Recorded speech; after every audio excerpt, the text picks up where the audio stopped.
अब तक हमने हमारे बॉन्डिंग के आधार पे हमारे एसिड एंड बेसिस को डिफाइन किया है कि कौन से सब्सटेंस एसिड्स होंगे और कौन से सब्सटेंस बेसिस होंगे। उस पे कंसेप्ट्स भी दिए थे, चाहे अरहेनियस कंसेप्ट हो, चाहे ब्रोंस्टेल-लोरी हो, चाहे लुईस कंसेप्ट हो। अब हमने पीरियोडिक टेबल में हमारे पीरियोडिक टेबल में डिफाइन करने की कोशिश करी कि कौन से एलिमेंट हमारे एसिड्स होंगे या हार्ड एसिड्स होंगे, या कौन से एलिमेंट बेसिस होंगे, सॉफ्ट या हार्ड बेसिस। अब हम देखते हैं, हमने सबसे पहले उन एलिमेंट्स को लिया जो बहुत लाइट थे। लाइट मतलब जिनका एटॉमिक नंबर बहुत कम था, जो हमारी शुरू की सीरीज में थे, जो एसपीडी शुरू की सीरीज में थे। तो हमने उनको क्या नाम दिया? Class A metal ions. तो देखिए, हमने सबसे पहले क्लास ए मेटल आयंस में कौन से आयंस या मॉलिक्यूल्स को लिया। सबसे पहले it includes those atoms, molecules and which are small in size. Small in size means जिनका एटॉमिक नंबर कम था, जो शुरू की हमारी मेटल्स थी, जिनकी हाई पोलराइजिंग पावर, जिनकी पोलराइजिंग पावर हाई थी। पोलराइजिंग पावर मीन्स दूसरे एटम को डिस्टॉर्ट करना और अपनी तरफ जितनी पावर से खींचना, पुल करना, हम उसे पोलराइजिंग पावर कहेंगे। जैसे हमारा टाइटेनियम 4 पॉजिटिव है, और इसके सामने हम कोई एटम कर देते हैं, एनायन रख देते हैं, तो ये नेगेटिव चार्ज इस तरफ आ जाएगा, उस तरफ क्या रहेगा? Positive charge. तो इसकी शेप क्या होगी? डिस्टॉर्ट होगी, और ये इसको अपनी तरफ जितनी पावर से पुल करेगा, हम उसे कहेंगे पोलराइजिंग पावर। और जिसकी हाई ऑक्सीडेशन स्टेट थी, जैसे हम एग्जांपल से देखते हैं कि हमने क्लास ए मेटल आयंस में कौन से शुरू के या लाइट एलिमेंट लिए जो हाईली पोलराइज थे और जिनकी ऑक्सीडेशन स्टेट भी हाई थी। जैसे टाइटेनियम, जिसकी ऑक्सीडेशन स्टेट है 4 पॉजिटिव, 4 है। Chromium 3 positive, iron 3 positive, cobalt 3 positive, और हाइड्रोजन जो शुरू का एलिमेंट है H पॉजिटिव, लाइट एलिमेंट, और जिसका एटॉमिक नंबर हाई है। ये ज्यादातर हमारी डी ब्लॉक के एलिमेंट हैं। और इन क्लास ए मेटल आयंस को हमने नाम दिया हार्ड एसिड्स का। Class A metal ions are called hard acids. मतलब शुरू के जो पीरियोडिक टेबल के हमारे एलिमेंट थे, जो लाइट इन साइज थे, जिनकी पोलराइजिंग पावर हाई थी और जिनकी ऑक्सीडेशन स्टेट हाई थी, इनकी atomic number titanium, chromium 24, iron 26, इनकी ऑक्सीडेशन स्टेट हाई थी और स्लाइड साइज था, तो हमने इनको हार्ड एसिड्स का नाम दिया और क्लास ए मेटल आयंस की फॉर्म में डिफाइन किया। अब हम देखेंगे क्लास बी मेटल आयंस। अब हम बात करते हैं क्लास बी मेटल आयंस। हमने किन मेटल्स को क्लास बी में डाला?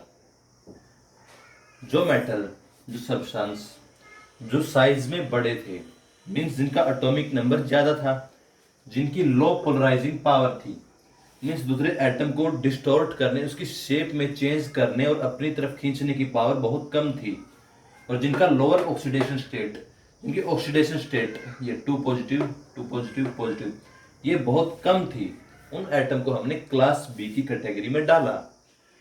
इसके एग्जाम्पल थे Hg2 पॉजिटिव, मरकरी, इसका एटॉमिक नंबर बहुत ज्यादा है, इसकी भी ऑक्सीडेशन स्टेट क्या है? 2 पॉजिटिव है, जो काफी लो है। प्लेटिनम, इसका एटॉमिक नंबर भी ज्यादा है और इसकी ऑक्सीडेशन स्टेट 2 पॉजिटिव बहुत कम है। और Ag सिल्वर पॉजिटिव, इसका एटॉमिक नंबर ज्यादा और इसकी ऑक्सीडेशन स्टेट बहुत कम है।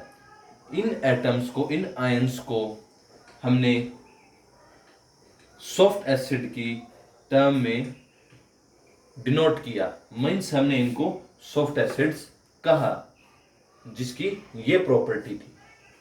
अब हम देखेंगे कि हमने बेसिस, हार्ड एसिड या हार्ड बेसिस पीरियोडिक टेबल में किन एलिमेंट्स को कहा। आइए अब देखते हैं क्लास ए लीजेंड्स क्या होते हैं। क्लास लीजेंड्स, लीडेंस मीन्स जिनकी प्रॉपर्टी देने की होती है, इलेक्ट्रॉन्स को डोनेट करने की होती है। या शेयर करने की होती है।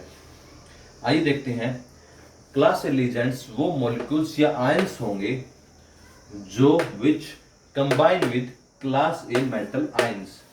जो भी मॉलिक्यूल और आयन जो हमारे क्लास ए मेटल आयन में हमने डिवाइड किया था उसके साथ कंबाइन होंगे, वो हमारे क्या होंगे, क्लास ए लीजेंड्स।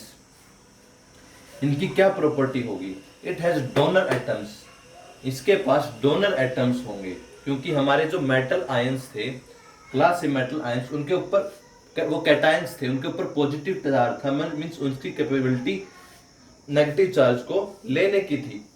और इनकी प्रॉपर्टी क्या होगी, नेगेटिव चार्ज को, नेगेटिव आयंस को डोनेट करने की, तो तभी ये आपस में बॉन्ड बना पाएंगे। तो इनको हमने क्या नाम दिया, हार्ड बेसिस। मीन्स जो भी molecule ions class A metal ions के साथ कंबाइन करेगा वो क्या कहलाएगा, वो जब हमने उनकी बॉन्डिंग देखी तो हमें हार्ड बेसिस मिले। अब हम देखेंगे क्लास बी लीजेंड्स, और वे एटम्स कौन से थे, नाइट्रोजन, ऑक्सीजन, फ्लोरीन, क्लोरीन। ये हमारे हार्ड बेसिस हैं और ये किसके साथ कंबाइन हो रहे हैं, क्लास ए मेटल आयंस, जो कि क्या थे, हार्ड एसिड्स।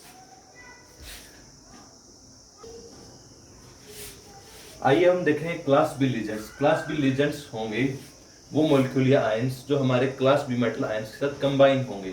इनकी प्रॉपर्टी भी क्या होगी, डोनेट करने की, क्योंकि अगर इन्हें कैटायन, जो हमारे मेटल आयंस थे वो कैटायन थे, तो इनके पास नेगेटिव चार्ज होना चाहिए, तो इनके डोनेट करने की प्रॉपर्टी होनी चाहिए। ये कौन से सब्सटेंस थे, phosphorus, sulphur and iodine etcetera, और इनको हमने क्या नाम दिया, सॉफ्ट बेसिस।